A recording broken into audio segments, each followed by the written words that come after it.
Bunyi rantai berderit dan nafas yang memburu adalah melodi yang membangunkan Baskoro setiap pagi. Di atas sadel tua yang kulitnya sudah pecah-pecah, ayahnya, Pak Sabar, menantang aspal panas demi kepingan logam yang tak seberapa. Hari ini, suasana terasa berbeda.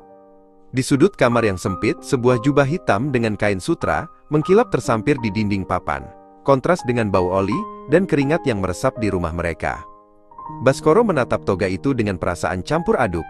Ada bangga yang membuncah, namun ada sesak yang menghimpit saat melihat punggung ayahnya yang kian membungkuk.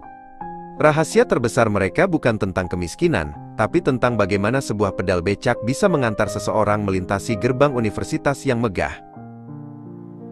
Baskoro teringat masa-masa sekolahnya, saat ia sering meminta diturunkan 2 gang sebelum gerbang sekolah. Ia malu. Bukan malu pada ayahnya, tapi malu pada dunia, yang seringkali menilai harga diri dari kilap sepatu dan merek tas. Di kamar kecilnya, Baskoro menatap sepatu hitamnya, yang solnya mulai menganga. Ia menggunakan karet gelang untuk menyatukannya kembali, menutupinya dengan celana kain panjang agar tak terlihat.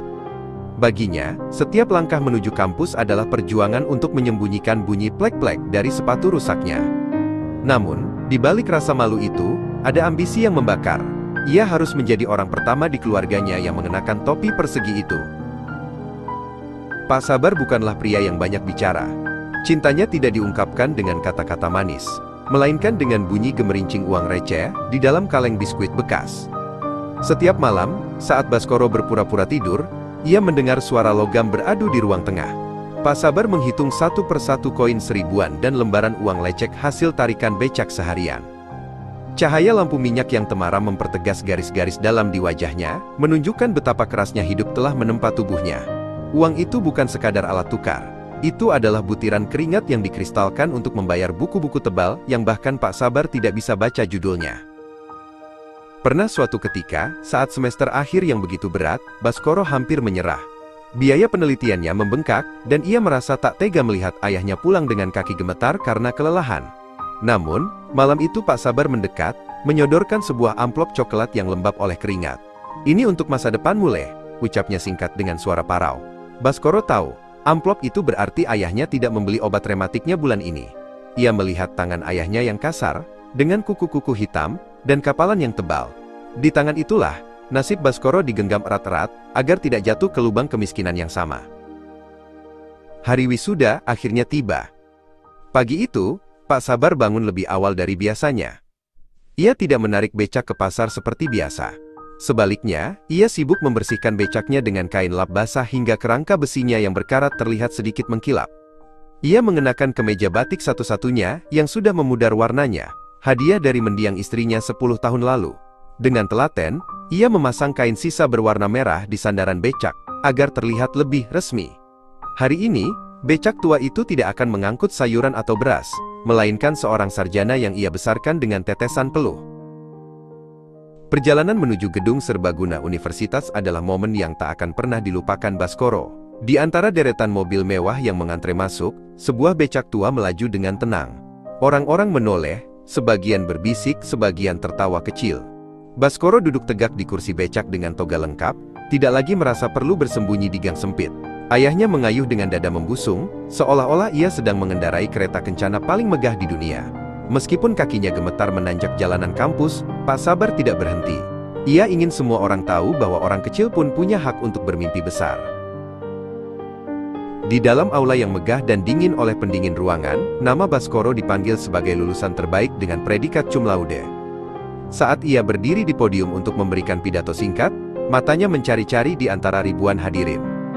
Ia menemukan ayahnya duduk di barisan paling belakang, di kursi plastik yang paling pojok, seolah-olah takut kehadirannya akan mengotori kemegahan acara itu. Pak Sabar tampak kecil di sana, memegang topi capingnya dengan erat di pangkuan. Namun bagi Baskoro, sosok pria kecil di pojok itulah yang paling raksasa di ruangan ini, lebih besar dari para profesor dan pejabat yang duduk di barisan depan. "Keberhasilan ini bukan karena kecerdasan saya," suara Baskoro bergetar memenuhi aula. "Tapi karena kekuatan kaki seorang pria yang tidak pernah lelah mengayuh becak demi pendidikan anaknya. Beliau tidak memiliki gelar, tapi beliau adalah guru terbaik tentang kehidupan." Baskoro melepaskan medali emas yang melingkar di lehernya dan turun dari panggung. Seluruh ruangan mendadak hening. Pak Sabar yang duduk di pojokan tampak bingung saat semua mata tertuju padanya. Ia melihat anaknya berjalan mendekat, melewati barisan kursi empuk, hanya untuk menemuinya yang masih bersahaja dengan kemeja batik pudarnya. Di hadapan ribuan pasang mata, Baskoro berlutut di kaki ayahnya. Ia mencium tangan yang kasar dan berbau oli itu dengan penuh hormat. Kemudian, ia mengalungkan medali lulusan terbaik itu ke leher Pak Sabar. Tangis pria tua itu pecah. Bahunya berguncang hebat. Ia tidak pernah membayangkan bahwa keringatnya di aspal jalanan akan berbuah emas di lehernya. Orang-orang di dalam aula berdiri, memberikan tepuk tangan yang membahana, standing ovation. Hari itu, strata sosial runtuh. Tidak ada lagi tukang becak atau sarjana. Yang ada hanyalah seorang ayah dan anak yang telah memenangkan peperangan melawan takdir. Saat matahari mulai terbenam, becak itu kembali melaju meninggalkan kampus. Kali ini, Baskoro yang memegang kemudi, sementara ayahnya duduk di kursi penumpang sambil masih mengenakan medali emasnya. Mereka melewati pasar, warung dan masjid tempat Pak Sabar biasa beristirahat.